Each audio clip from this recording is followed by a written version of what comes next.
দেবরায় দাদা, সভাপতি Ritwik, University of Southern Queensland, Australia থেকে। দাদা একদম শুরু থেকে যুক্ত ছিলেন এবং সেই যুক্ত থাকাটুকু তার যে শান্ত ভাব, সেই শান্ত ভাবটা বিরাজ করেছে তার ইষ্ট প্রসঙ্গের মধ্যে। কোনো কথার মধ্যে কোনো উচ্চতা ছিল না, কোনো দাম্ভিকতা ছিল না, কোনো অহংকার ছিল না।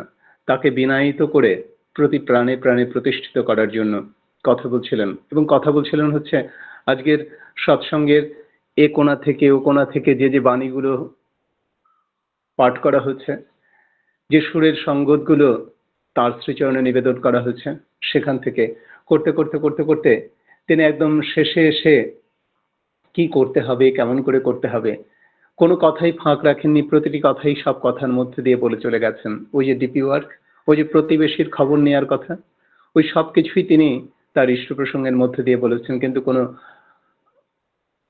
বাগাড়ম্বর ছিল না, কোনো অতি উচ্ছ্বসিত ছিল না, কোনো ধিক্কার দেয়া ছিল না, কোনো হিংসা প্রতিস্থাপিত করা ছিল না। পরম প্রেমময়কে প্রণাম করে যিনি শুরু করেছেন, সেই প্রেম বিতরণ করে গেলেন আমাদের প্রতি প্রত্যেকের মধ্যে। আমরা সেই প্রেমের তোড়ে যেন ভাসতে পারি সেই প্রেমীর কাছে। এই প্রার্থনা আমাদের প্রতি প্রত্যেকের জন্য, আর দাদার জন্য ইষ্টচ্ছল জীবন আরো থেকে আরো ঋদ্ধ হোক, সমৃদ্ধ হোক, এবং আমরা যেন প্রতি প্রত্যেকে নানানভাবে তার কাছ থেকে যাজিত হতে পারি। আরো নতুন নতুন মানুষ যেন যাজিত হতে পারেন, সেই প্রার্থনা রেখে তার জন্য মঙ্গল প্রার্থনা রাখছি প্রিয় পরমের রাতুল চরণে। ইষ্টপ্রাণ দাদা মায়েরা, আমরা রয়েছে বীরভূম শিউরি ঠাকুর বাড়ির পক্ষ থেকে বিশেষ সাপ্তাহিক প্রভাতী সৎসঙ্গ সমাবেশে এই পর্যায়ে ইষ্ট প্রসঙ্গ করবেন শ্রদ্ধেয় শ্রীযুক্ত দেবপ্রসাদ ব্যানার্জি দাদা, সহপ্রতি ঋত্বিক, অ্যাডভোকেট, শিউরি ঠাকুর বাড়ির পক্ষ থেকে। জয় গুরু। পরম প্রেমময় পরমদয়াল শ্রী শ্রী ঠাকুরের রাঙারাতুল চরণে, পরমারাধ্যা জগৎ জননী রাঙারাতুল চরণে, পরম পূজ্য পাদ শ্রী শ্রী বরদার রাঙারাতুল চরণে, বর্তমান আচার্যদেবের রাঙারাতুল চরণে তথা অবিনবাবুর রাঙারাতুল চরণে অসংখ্য কোটি প্রণাম নিবেদন করি। আজ অনলাইনে যুক্ত অমৃত পথযাত্রী দাদা ও মায়েদের যথাযোগ্য স্থানে আমার রাজয় গুরু ও প্রণাম জানাই। পরম প্রেমময় পরমদয়ালের কথা এতক্ষণ শুনছিলাম ডক্টর রঞ্জন দেবনাথদার কাছ থেকে। সুদূর অস্ট্রেলিয়া থেকে উনি ইষ্ট প্রসঙ্গ করলেন। এত অপূর্ব, এত সাবলীল, এত সুন্দর, এত সহজ সরল ভাষায়, কোনো জটিলতা ছিল না, হৃদয় গ্রাহী, হৃদয় স্পর্শী। পরম পিতার আদরের কর্মী, তার মুখ থেকে মনে হচ্ছিল যেন আরো আরো শুনেই যায়, কিন্তু আমরা নির্দিষ্ট সময় বাধা। যাই হোক, তারই সূত্র ধরে দু চার কথা বলা, তার বলার পরে যদিও আর কিছু বলার থাকে না। আমাদের এই শরীরটা ভগবান শ্রীকৃষ্ণ বলছেন ক্ষিতি অব তেজ মরুদ বোম, 5টা জড় প্রাকৃতিক উপাদানে তৈরি। তাহলে জীব জড় প্রাকৃতিক উপাদানে তৈরি হয়েও কেন দেখতে পায়, চলতে পারে, উঠতে পারে, বসতে পারে, কথা বলতে পারে, এত সচল সরব কেন? এই প্রশ্নই ব্রহ্ম জিজ্ঞাসা নিয়ে আসে। শ্রী শ্রী ঠাকুরকে প্রশ্ন করা হলে তিনি বলে দিলেন যে প্রত্যেকে যখন শিশু অবস্থায় জন্মায়, আমরা ছেলে মেয়ে প্রত্যেকের মধ্য মাথাটা দপদপ করে, অর্থাৎ ওখানে কোনো হাড় থাকে না। ঠাকুর বললেন ওইটাই ভিআইপি গেট। সেইখানেই পরমপিতা পরমাত্মা স্বরূপ তিনি অনাহত নাদে নাম চালিয়ে যাচ্ছেন, আর তিনি জেনারেটর স্বরূপ। তিনি যতক্ষণ আছেন ততক্ষণ আমরা সজীব আছি। তিনি যখনই ছেড়ে দেবেন, চলে যাবেন এই বডি ছেড়ে, তখনই আমার আসল স্বরূপ ডেড বডি আমি হয়ে যাব। সেই জন্যে তাঁর এত করুণা, তিনি কখনো রেস্ট নেন না। আমার এই বডিটাকে তিনি রেস্ট দেন, নিদ্রায় পাঠিয়ে দেন, আর তিনি সজাগ থাকেন সজীব রাখার জন্য। তিনি চির অতন্দ্র প্রহরীর মতো আমাকে সজীব রাখার জন্য সজাগ থাকেন। তার করুণার সীমা নেই। সেই পরম প্রেমময় পরম দয়াল শ্রী শ্রী ঠাকুরকে আমরা গুরুরূপে পেয়েছি এই জীবনেই। আমরা অত্যন্ত ভাগ্যবান। সেই জীবনের এই চেতনা, এই আসল সত্য প্রকাশের জন্য আমাদের প্রয়াস। প্রত্যেকটা মানুষ, আমরা শুধু মানুষের কাছে গিয়ে জানিয়ে দেওয়া যে তোমার জীবনের একটাই উদ্দেশ্য, you are for the Lord, not for others, you are for the Lord and so for others. ঈশ্বর প্রাপ্তি মানব জীবনের একমাত্র উদ্দেশ্য। আর এই শ্রেষ্ঠ জীব মানুষের দ্বারাই ঈশ্বর প্রাপ্তি সম্ভব। এমনকি দেবদেবীরাও নিজের সুকর্ম শেষ হয়ে গেলে এই মানব রূপে আবার জন্মাতে হয়, আবার ভালো ভালো কর্ম করে মণিমাণিক্য সংগ্রহ করে ঝোলা ভর্তি করে নিয়ে আবার ফিরে যায়। এছাড়া মুক্তির দ্বিতীয় কোনো পথ নেই।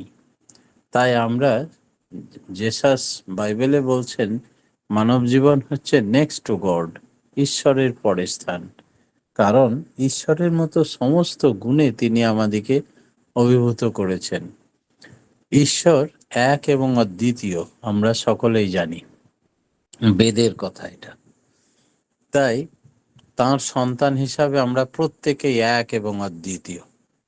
প্রত্যেকের নিজের নিজের বৈশিষ্ট্য, চেহারা, কর্মফল, সংস্কার, কৃষ্টি, কালচার সমস্ত আলাদা। একই বাবার 5টা ছেলে 5 রকমের। কারণটাই হচ্ছে ঈশ্বর এক এবং অদ্বিতীয়, আর সেই গুণে ভূষিত আমি তাঁর সন্তান হিসাবে আমিও এক এবং অদ্বিতীয়। আমরা প্রত্যেকেই ইন্ডিভিজুয়াল। শ্রী শ্রী ঠাকুর আমাদের সেই শ্রেষ্ঠ মানুষকে মানুষে পরিণত করতে চাইলেন। অর্থাৎ মানুষ তৈরির কারখানা বলছেন সৎসঙ্গ। তো মানুষ তো হয়েই আছে, আবার মানুষ কি হবে? মান এবং হুঁশ, এই হচ্ছে মানুষ। আমাদের মান এবং হুঁশ যতক্ষণ না হচ্ছে, অর্থাৎ আমরা যতক্ষণ বিবেকের, চেতনার, শাশ্বত সুন্দরের না হয়ে উঠি, চেতন শক্তি না জাগে, ততক্ষণ আমরা প্রবৃত্তির হয় ইষ্টে না হয় অনিষ্টে কোথাও মন যুক্ত থাকবেই। তাই হয় দিন না হয় রাত। সেই জন্যে আমরা যদি ইষ্টের সঙ্গে যুক্ত হই, তবে অনিষ্ট আমাদের ধীরে ধীরে দূরে সরে যাবে। আর ইষ্টকে প্রতিষ্ঠা করলেই আমাদের সার্বিক কল্যাণ এবং আসল জীবনের উদ্দেশ্য এবং উৎসমুখী হয়ে চলন শুরু হয়। আর যদি অনিষ্ট মাথায় প্রবৃত্তি চেপে বসে, তখন আমরা নরকগামী হই, একেবারে লুডো খেলার সর্বোচ্চ শিখরে চেপে আবার লেজাতে চলে আসি। তাই 84 লক্ষ জনই পরিভ্রমণ শুরু হয়ে যায় তার জীবনে, পুনরায় শ্রেষ্ঠ জন্ম থেকে পতিত হয়। সেই জন্যে নির্ভর করছে আমাদের উপর, আমরা কি চাই। আমরা যা চাইব, কর্মফল সেই রকম কর্ম করব এবং ফল সেই রকম ভোগ করতে হবে। ঠাকুর আমাদের শুধু বলে দেওয়ার মালিক, বাতলে দেওয়ার মালিক। করতে হবে তো আমাকেই, কর্ম অনুযায়ী ফলও পাবো আমি। তাই আমরা যদি সেই মূল বা কেন্দ্রকে ধরে ফেলি, জেনে ফেলি সব কিছুরই মালিক ইনি, তখন আমাদের জন্য স্লথ হয়ে যায়, শিথিল হয়ে যায়। কবীর দাসের কথা অনুযায়ী মন কা শের, এক মন বোঝা বইতে হতো মাথাতে, সেটা এক সেরে হতো। যদি শুল কা কাঁটা, যেখানে শুলিতে চাপানোর কথা, সেটা পায়ে একটা কাঁটা বিঁধল। এইভাবে তিনি হালকা করে দেন, লাইট করে দেন। যদি আমরা পুরোনো দিনে জানি, মায়েরা মসুর ডাল জাঁতাতে পিষতেন, আর জাঁতার মাঝখানে একটা খুঁটি পোঁতা থাকে। সেই খুঁটির গোড়ায় যেগুলো আটকে যায়, সেইগুলো আর পেশা যায় না, কোনো প্রেসারেই তাদের গায়ে লাগে না, তারা গোটায় থেকে যায়। আমরা ওই মূল খুঁটিটা কেন্দ্রের দিকে যদি কেন্দ্রায়িত হয়ে থাকি জীবনে, হাজারো ঝড় ঝঞ্ঝা আসুক, আমাদের কিছু পেশা যেতে যাবে না। আমরা যেমন গোটা ছিলাম তেমনি সম্পূর্ণই থেকে যাব। তাই আমাদের বাঁচার রাস্তা হচ্ছে ওই খুঁটি ধরে চলা। মানব জীবনের এই হচ্ছে উদ্দেশ্য। যতটি মানুষকে তুমি দীক্ষা দান করলে সৎমন্ত্রে, ততটি মানুষকে জীবন দান করলেন ঠাকুর বলছেন। তাই কলি অর্থাৎ এর যে প্রভাব মানুষকে প্রতি মুহূর্তে একেবারে গ্রাস করে আসছে, শেষ করে দেবে, ধ্বংস করে দেবে। বিশ্বযুদ্ধের দামামা বেজে গেছে, বিভিন্ন দেশের মধ্যে চলছে চরম গোলাগুলি, আধুনিক প্রযুক্তির ব্যবহার, আর তারই মাঝে আমাদের এই দুর্দিনেই সুদিন, দুর্যোগেই সুযোগ। কোভিড-19 থেকে আজকে আমরা ঘরে বসে যেমন এত মানুষেরকে, বিভিন্ন দেশ বিদেশের মানুষের, সুদূর অস্ট্রেলিয়া থেকে ইস্টের কথা শুনে নিলাম এক বিশিষ্ট ব্যক্তি এবং ব্যক্তিত্বের কাছে, এটা কোভিড-19 আশীর্বাদ। তেমনি আমাদের দুর্যোগের সুযোগ ইষ্টপ্রাণ হয়ে চললে আমাদের জন্য পরমপিতার আশীর্বাদই ঝরে পড়বে।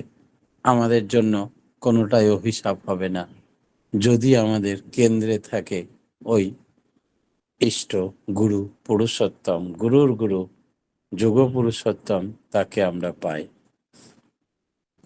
সব বিপদেই ত্রাণ পাবি তুই, বিধির বাণী ভুলিস না। শ্রী শ্রী ঠাকুরকে আমরা আমাদের জীবদ্দশাতে পেয়ে কিভাবে রক্ষা পেয়েছি, কিভাবে বোমা বর্ষণ হয়েও, গুলি করেও মানুষ আত্মরক্ষা পেয়েছে, এই সবের মূলেই হচ্ছে ঠাকুরের ছোট্ট ছোট্ট বাণী। উষা নিশায় মন্ত্র সাধন, চলা ফেরায় জপ, যথা সময় ইষ্ট নির্দেশ, মূর্ত করায় তপ। কলিযুগের মানুষের আর তপস্যা করতে জঙ্গলে যেতে হয় না।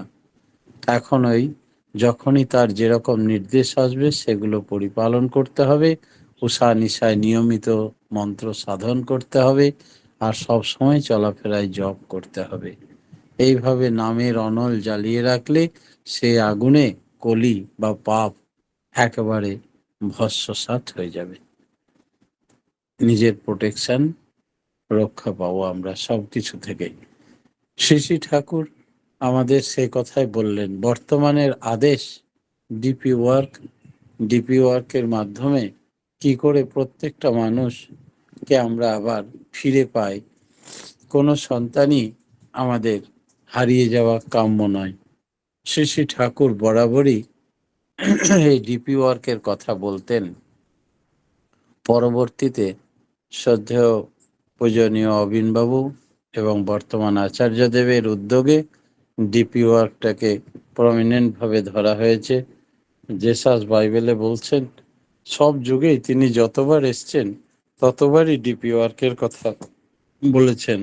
জেসাস বাইবেলে বলছেন, আমার যে ভেড়াটি হারিয়ে গেছে আমি সেই ভেড়াটিকেই খুঁজছি বলে একটা লণ্ঠন হাতে, তিনি মেষপালক বলা হতো তাকে, তাই তিনি খুঁজে খুঁজে বেড়াচ্ছেন।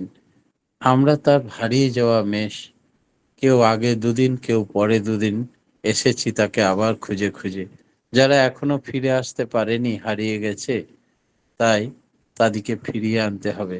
আচার্যদেব বললেন, যে হারিয়ে যায় সেও যেমন কাঁদে, ম্যা ম্যা করে, আর তেমনি যার হারিয়ে যায় সেও অস্থির হয়ে খুঁজে বেড়ায় তাকে, সেও কাঁদে। তাই দুজনেরই কান্না থামাতে ঠাকুর উদ্গ্রীব। সকালে উঠেই ঠাকুর চোখের কোণে জল। ঠাকুরকে জিজ্ঞেস করছেন কেষ্টদা, আপনার মুখ গম্ভীর, চোখের কোণে জল কেন ঠাকুর? বলে ঠাকুর বললেন, আমি গোটা রাত্রি ঘুমোতে পারিনি। বলে কেন ঠাকুর? তাহলে শুনবেন আমার কথা, করবেন কি আমার সেই ব্যথা নিরাকরণের উপায়? কেষ্টদা বললেন, নিশ্চয়ই করব ঠাকুর, আপনি বলুন, নিঃসন্দেহে বলুন। বলে অমুক গ্রামে একটি ছাগলের মাকে বিক্রি করে দিয়েছে বেশি দাম পাবে বলে অমুক গ্রামের অমুক লোককে। আপনি যান, সেইখান থেকে আরো কিছু বেশি দাম দিয়ে ছাগলের মাটিকে কিনে তার বাচ্চাদের কাছে ফিরিয়ে দিন। গোটা রাত্রি বাচ্চাগুলো কাঁদছিল, আর ওদের কান্না যেন আমার বুকে এসে লাগছিল। তাই আমি আর গোটা রাত্রি ঘুমোতে পারিনি, ওদের সঙ্গে সঙ্গে আমিও কাঁদছিলাম। কেষ্টদা প্রণাম করে বেরিয়ে গেলেন, সঙ্গে গুরু ভাই কয়েকজনকে নিয়ে। তারপরে বেশি দাম দিয়ে সেই মাটিকে কিনে যখন বাচ্চাদের কাছে ফেরত দিয়ে ঠাকুরের কাছে ফিরে এলেন, দূর থেকে ঠাকুর দুহাত তুলে চিৎকার করে বললেন, জব্বর কাম করেছেন কেষ্টদা, পরম পিতার আশীর্বাদ আপনার উপরে ঝরে পড়ছে। এই হচ্ছে ডিপি ওয়ার্ক। পরম পিতার হারিয়ে যাওয়া কোনো সন্তানকে ফিরিয়ে দেওয়াই আমাদের একমাত্র কর্তব্য। পরম পিতার রাঙারাতুল চরণে প্রত্যেকে সার্বিক মঙ্গল প্রার্থনা জানিয়ে আমার ক্ষুদ্র বক্তব্য এখানে শেষ করলাম। জয় গুরু। জয়গুরু। শ্রদ্ধেয় শ্রীযুক্ত দেবপ্রসাদ ব্যানার্জি দাদা, সহপ্রতিনিধিক অ্যাডভোকেট শিউরি ঠাকুরের পক্ষ থেকে পূর্ববর্তী বক্তার বক্তব্যকে আরো প্রতিষ্ঠিত করে আমাদেরকে প্রাণিত করলেন এবং উদাহরণের সঙ্গে সঙ্গে বাস্তব চলনের কথা বলে আমাদেরকে ঋদ্ধ করলেন। এই ঋদ্ধতার প্রয়াস আরো থেকে আরোতর দীর্ঘ হোক, আমরা যেন শুদ্ধ হয়ে উঠি, বুদ্ধ হয়ে উঠি, পরিপূর্ণ হয়ে উঠি এবং হারিয়ে যাওয়ার দুই কুলের কান্নাই যেন থেমে যায়। এই প্রাণন প্রার্থনা প্রিয় পরমের রাতুল চরণে। সেই প্রার্থনার সাথে সাথে প্রার্থনা দাদা আরো থেকে আরো ইষ্টচ্ছল হয়ে সুদীর্ঘ জীবন লাভ করুক, এই প্রার্থনা প্রিয় পরমের রাতুল চরণে। ইষ্টপ্রাণ দাদা ও মায়েরা, আমরা সৎসঙ্গের শেষ পর্যায়ে এসে উপনীত হয়েছে। এবারে ধ্বনি প্রতিধ্বনি দেবেন শ্রদ্ধেয় শ্রীযুক্ত আশিস পান্ডা দাদা ও তার পরিবার, উড়িষ্যা থেকে। জয়গুরু দাদা, শ্রদ্ধেয় অমলদা, আপনি আমার সঙ্গে প্রতিধ্বনিটা দেবেন। আগে দিয়ে দেবো। বন্দে পুরুষোত্তমম, বন্দে পুরুষোত্তমম, বন্দে পুরুষোত্তমম, বন্দে পুরুষোত্তমম, বন্দে পুরুষোত্তমম, বন্দে পুরুষোত্তমম। পরম প্রেমময় শ্রী শ্রী ঠাকুর অনুকূল চন্দ্র জি কি জয়। পরম প্রেমময় শ্রী শ্রী ঠাকুর অনুকূল চন্দ্র জি কি জয়। পরম প্রেমময় শ্রী শ্রী ঠাকুর অনুকূল চন্দ্র জি কি জয়। পরম আরাধ্যা জগৎ জননী শ্রী শ্রী বড় মা কি জয়। পরম আরাধ্যা জগৎ জননী শ্রী শ্রী বড় মা কি জয়। পরম আরাধ্যা জগৎ জননী শ্রী শ্রী বড় মা কি জয়।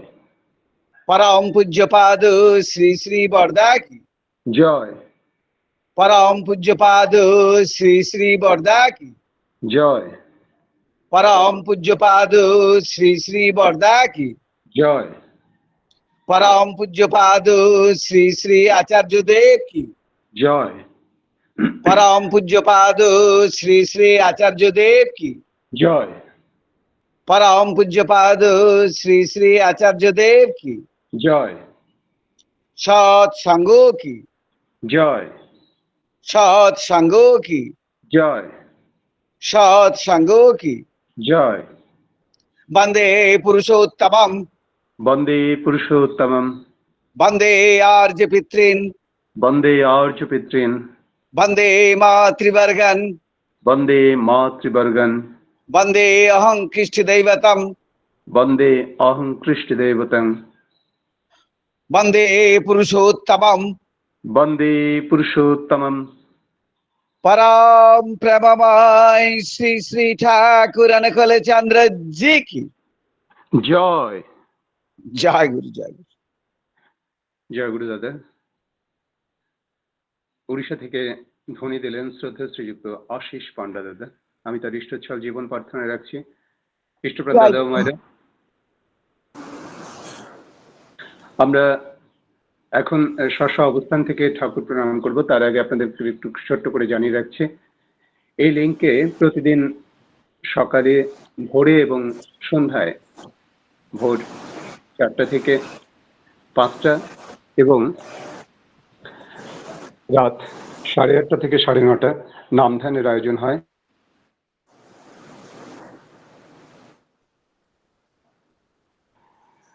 প্রথম 30 মিনিট নামধ্যান, পরবর্তীতে প্রত্যেকের আগ্রহে যে প্রার্থনাগুলো থাকে সেই প্রার্থনাগুলো উচ্চারণ, পরবর্তী 2 মিনিট নাম এবং পরবর্তীতে